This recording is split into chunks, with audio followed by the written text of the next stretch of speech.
जयपुर के एक सम्मानित राजस्थानी परिवार में अमित नाम का एक जिम्मेदार और शांत स्वभाव का युवक रहता था।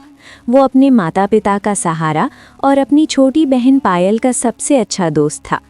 पायल हंसमुख थी और हर पारिवारिक कार्यक्रम की जान मानी जाती थी।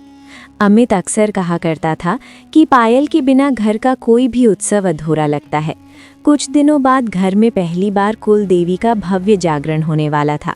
ये उनके परिवार की सबसे बड़ी परंपरा थी, जिसमें घर की बेटी को देवी के स्वरूप में सजकर पहली आरती करनी होती थी। पूरा घर तैयारियों में डूबा हुआ था। रिश्तेदार आ रहे थे, ढोल नगाड़े बज रहे थे और हर चेहरे पर खुशी थी। लेकिन जागरण से ठीक एक दिन पहले पायल की तबीयत अचानक बहुत ख़राब हो गई। तेज़ बुखार और कमज़ोरी के कारण डॉक्टर ने साफ मना कर दिया कि पायल को कहीं भी ले जाना ठीक नहीं होगा। माँ घबरा गई, पिता चिंतित हो गए, क्योंकि परंपरा के अनुसार पायल का वहाँ होना ज़रूरी था। घर में एक अजीब सी खामोशी छा गई।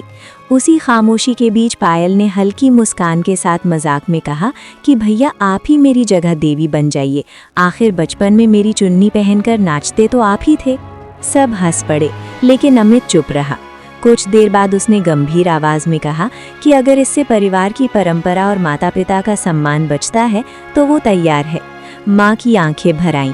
अगले दिन अमित को पारंपरिक राजस्थानी घाघरा चोली पहनाई गई।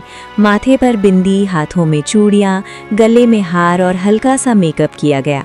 जब अमित ने खुद को आईने में देखा तो उसकी आंखों में आंसू आ गए। उसने खुद से कहा कि आज वो सिर्फ अमित नहीं, बल्कि अपनी बहन और अपने परिवार की इज्जत है। जागरण शुरू हुआ। देवी के रूप में सजे अमित ने पूरे श्रद्धा भाव से आरती की। घूंघट के कारण किसी को शक नहीं हुआ। लोग भावुक हो गए, कई आंखों से आंसू बहने लगे। जागरण के अंत में पायल खुद स्टेज पर आई और सबको बताया कि आज देवी के रूप में जो उनके सामने थी वो नहीं, बल्कि उसका भाई अमित था। पूरा हॉल कुछ पल के लिए सन्न रह गया। फिर तालियों की गड़गड़ाहट गूंज उठी। पिता ने अमित को गले लगा लिया और माँ रोते हुए बोली कि आज तूने साबित कर दिया कि बेटा क्या होता है। उस दिन के बाद अमित को सिर्फ बेटा नहीं, बल्कि परिवार की रीढ़ कहा जाने लगा। इस कहानी से हमें यही सीख मिलती है कि परंपराएं कपड़ों से नहीं, भावनाओं से निभाई जाती हैं, और जो अपने परिवार के लिए अपनी झिझक छोड़ दे, वही असली मायने में सबसे मजबूत इंसान होता है।